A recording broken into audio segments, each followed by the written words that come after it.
ये सेशन भाई आप लोग के लिए काफ़ी इम्पोर्टेंट होने वाला है और इस सेशन में हम लोग इस क्वेश्चन को सॉल्व करेंगे भाई। क्वेश्चन में आपका वोल्टेज दिया हुआ है 2 + 3√2 cos 10t + 45 - 3 cos 10t volt है ना। यहाँ पे ब्रैकेट में डाल देते हैं, ये हम लोग का यहाँ पे वोल्ट है भाई। क्वेश्चन में आपसे पूछा गया है कि भाई आपको यहाँ पे पावर डिसिपेशन बताना है ना, किसके क्रॉस? तो भाई 1 ओम रजिस्टर के क्रॉस। यानी आप इस तरीके से इमेजिन कर सकते हैं कि भाई मेरे पास 1 ओम का एक रेजिस्टेंस है और यहाँ पे हम लोगों ने एक वोल्टेज अप्लाई किया है। इस वोल्टेज का यहाँ पे इक्वेशन लिखा हुआ है, तो ये कितना पावर डिसिपेट करेगा भाई, ये एक तरीके से कैलकुलेट करके बताना है। तो थोड़ा सा हम लोग बेसिक के ऊपर आते हैं। और बेसिक कहने का मतलब क्या है कि भाई हम लोग यहाँ पे फूरियर सीरीज का एक तरीके से कॉन्सेप्ट यूज करेंगे, क्योंकि लास्ट वाले सेशन भाई मैंने आपको ऑलरेडी फूरियर सीरीज कंप्लीट करवा दिया था, साथ ही साथ हम लोगों ने फूरियर का एप्लीकेशन भी देखा था। तो फूरियर कहता क्या है भाई? फूरियर कहना है कि भाई अगर आप किसी भी पीरियोडिक और नॉन साइनोसोडियल, जैसे अगर हम लोग एप्लीकेशन की बात करें, फूरियर के एप्लीकेशन की बात करें भाई, तो इसमें सबसे पहले मैंने आपको हाफ वेव रेक्टिफायर का जो आउटपुट वेवफॉर्म होता है भाई, कुछ इस तरीके का था ना। तो भाई इसको अगर आप देखेंगे ध्यान से, तो भाई एक पर्टिकुलर टाइम के बाद क्या कर रहा है, फिर से रिपीट कर रहा है कि नहीं कर रहा है, बोलिए, समझ रहे बात को? इसका मतलब क्या कि भाई ये अपने आप में क्या है, एक पीरियोडिक है भाई, ठीक है, पीरियोडिक है, लेकिन ये नॉन साइनोसोडियल है, ठीक है।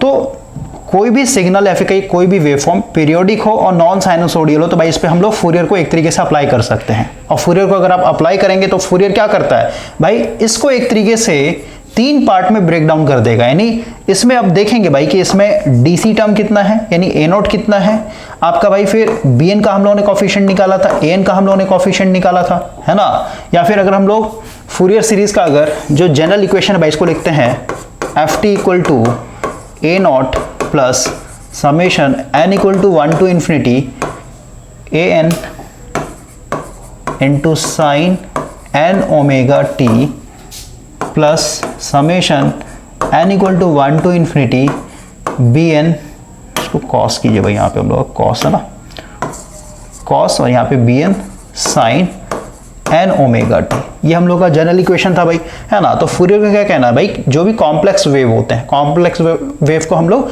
दूसरे लैंग्वेज में कह सकते हैं भाई कि पीरियोडिक लेकिन नॉन साइनोसोडियल, है ना। इस तरीके का अगर वेव फॉर्म है तो वो 2 टर्म से मिलकर के बनता है भाई, एक डीसी टर्म और दूसरा आपका एसी टर्म, सही बात है। अब जरूरी नहीं भाई कि इसके अंदर डीसी टर्म भी हो और एसी टर्म भी हो। एसी टर्म में आपका कोसाइन फंक्शन भी हो, साइन फंक्शन भी हो, है ना। किसी में हो भी सकता है, किसी में नहीं भी हो सकता है भाई। किसी में हो सकता है भाई सिर्फ कोसाइन फंक्शन प्रेजेंट हो, और कोसाइन का भी भाई हो सकता है सिर्फ और सिर्फ ऑड वाला एक तरीके से हार्मोनिक्स प्रेजेंट हो और डीसी टर्म प्रेजेंट हो, है ना। तो डिपेंड करता है, हम लोगों को चेक करना पड़ता है। तो हम लोगों ने भाई एप्लीकेशन में ऑलरेडी देखा था कि भाई हम लोगों ने सबसे पहले हाफ वेव रेक्टिफायर का जो आउटपुट वेव फॉर्म था, नहीं, इसको हम लोगों ने एक तरीके से फूरियर एनालिसिस किया था। फिर हम लोगों ने फुल वेव का भी देखा था भाई, फिर हम लोगों ने स्क्वायर वेव फॉर्म का भी देखा था, और फिर हम लोगों ने लास्ट में ट्रायंगुलर वेवफॉर्म का भी देखा था, है ना। तो ये जो जनरल इक्वेशन लिखा गया है फूरियर सीरीज का, इसका क्या मतलब निकल के आता है भाई, ये आपको पता होना चाहिए। और अभी तक आपने सीक्वेंस वाइज लेक्चर देखा हो तो आपको समझ में आ रहा होगा।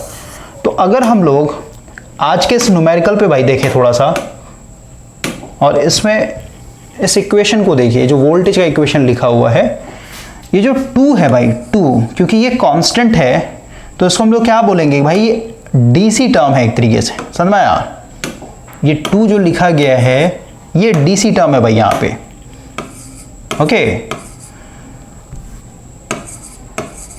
बाकी ये सब जो है आपका, ठीक है, और ये वाला, इसको आप कह सकते हैं भाई कि ये एसी टर्म्स हैं, और एसी टर्म में भी कौन सा, आपका कोसाइन वाला एक तरीके से। तो अगर हम लोग यहाँ पे पावर डिसिपेशन की बात करें भाई, इसको मैं मिटा रहा हूँ, ये बस मैंने आपको थोड़ा सा हिंट दिया कि भाई हम लोग किस चीज़ का कॉन्सेप्ट यहाँ पे यूज़ करने वाले हैं। और फूरियर अगर आपने नहीं पढ़ा भाई तो सिंपल सा आप समझिए कि भाई इस तरीके का कहीं पे भी इक्वेशन दिया हुआ है, करंट हो या फिर वोल्टेज हो, तो भाई अगर आपका यहाँ पे यानी जैसे 2 लिखा है, नहीं कांस्टेंट टर्म है ना भाई अपने आप में, ना ही इसके साथ साइन जुड़ा ना ही कोसाइन जुड़ा हुआ है, तो आप इसको क्या कहेंगे भाई, ये अपने आप में डीसी टर्म है, ठीक है। और आगे जैसे कोसाइन या फिर साइन लग गया, इसका मतलब क्या है, ये सारे के सारे एसी टर्म्स होते हैं। तो क्योंकि भाई हम लोग का ये रजिस्टर है, 1 ओम का रजिस्टर लगा हुआ है, तो सबसे पहले हम लोग यहाँ पे इसका देखते हैं, क्योंकि भाई ये डीसी टर्म है। तो डीसी टर्म कहना मतलब क्या है, इसको थोड़ा सा ऐसे भी समझिए भाई, 2 नेटवर्क पढ़ना होता है, एक हो गया डीसी नेटवर्क और एक हो गया भाई आपका एसी नेटवर्क, सही बात है। डीसी नेटवर्क में जो भी वैल्यू दिया रहता है, जैसे मान लेते वोल्टेज है भाई 2 वोल्ट, 4 वोल्ट, 10 वोल्ट, 15 वोल्ट, है ना, ये अपने आप में क्या होता है, इसको हम लोग इफेक्टिव वैल्यू बोलते हैं, फिर एवरेज वैल्यू बोलते हैं भाई, या फिर कहीं यही क्या है, एक तरीके से आरएमएस वैल्यू होता है, समझ में आया। यानी डीसी में जो भी वोल्टेज या फिर करंट दिया हो भाई, उसको हम लोग को चेंज नहीं करना होता है, वो जैसा है वैसा का वैसे ही रहेगा, या फिर आप कह सकते हो वो अपने आप में इफेक्टिव वैल्यू फिर कहीं आरएमएस वैल्यू के बराबर होता है। लेकिन जब एसी में आएंगे तो एसी में भाई 3 वर्ड यूज होता है, एक होता है इंस्टेंटेनियस, है ना, दूसरा होता है भाई आपका मैक्सिमम वैल्यू, है ना, मैक्सिमम वैल्यू, और एक होता है भाई आपका आरएमएस, और इसमें अगेन एक एवरेज वैल्यू भी आप कर सकते हैं इंक्लूड। क्लियर हुआ।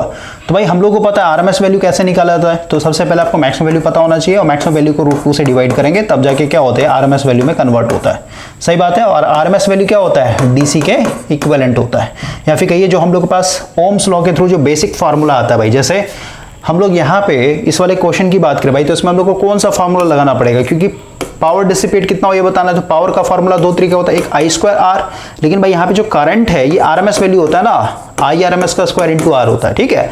या फिर आपका ये पावर इक्वल टू V²/R, तो यहाँ पे अगेन जो वोल्टेज होता है किसमें होता है, आरएमएस में होता है, समझे।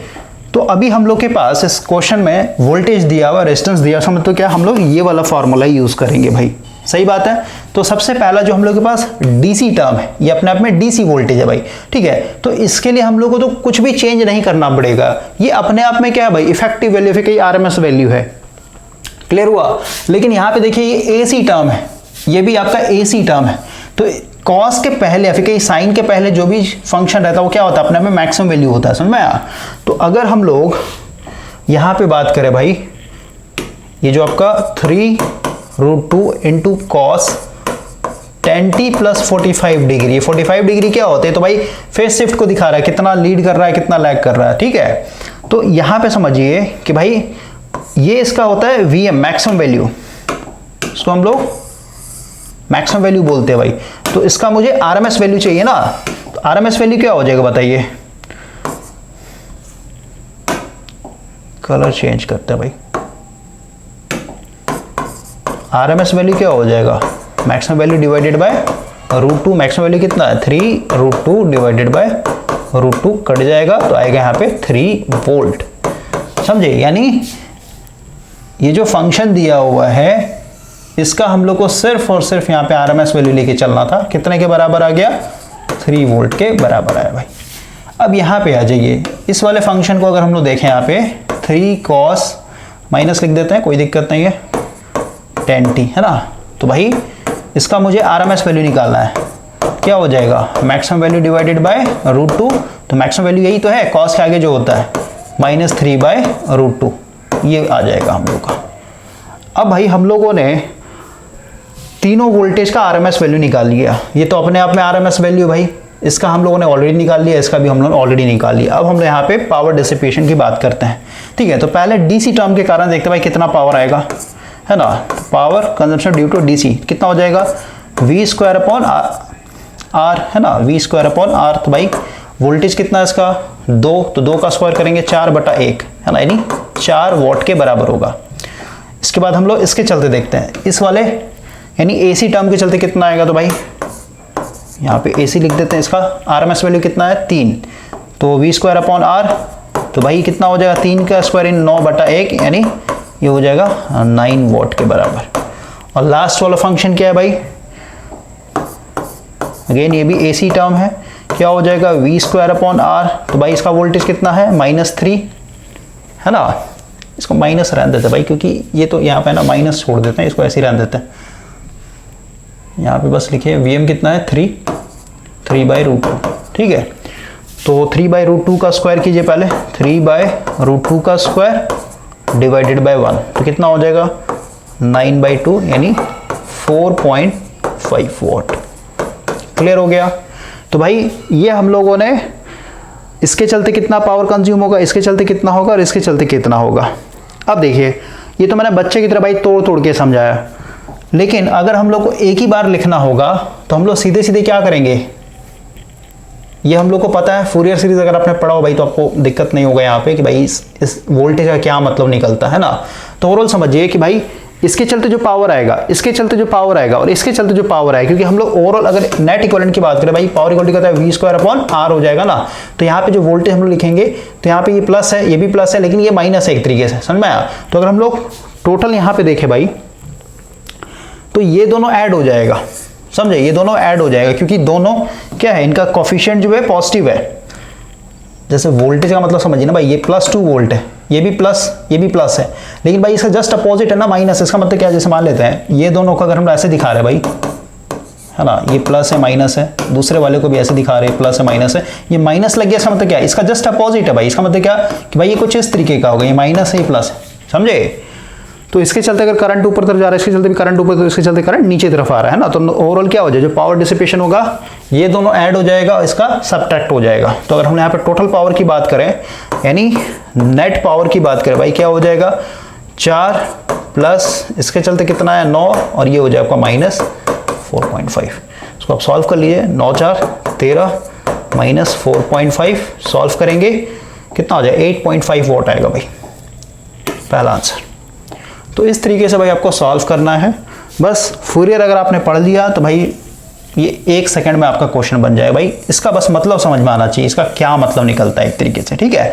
2 को मैंने यहाँ पे डीसी वैल्यू कैसे बोल दिया है ना, या फिर कहिए जैसे बहुत सारे स्टूडेंट को लग रहा भाई 2 का जैसे ये भी मैक्सिमम वैल्यू, तो भाई 2 का भी आपको ऐसे करना चाहिए था, Vm/√2 2/√2 है ना, ऐसे करना था, इसका वैल्यू √2 के बराबर आता। नहीं भाई, ये अपने आप में डीसी टर्म है ना, तो डीसी टर्म क्या होता है, आरएमएस वैल्यू के बराबर होता है। तो उसमें भाई हम लोगों को कोई भी छेड़छाड़ नहीं करना। जो एसी फंक्शन है, फिर जो एसी टर्म है, उसका एक तरीके से हम लोग को आरएमएस वैल्यू निकालना होता है।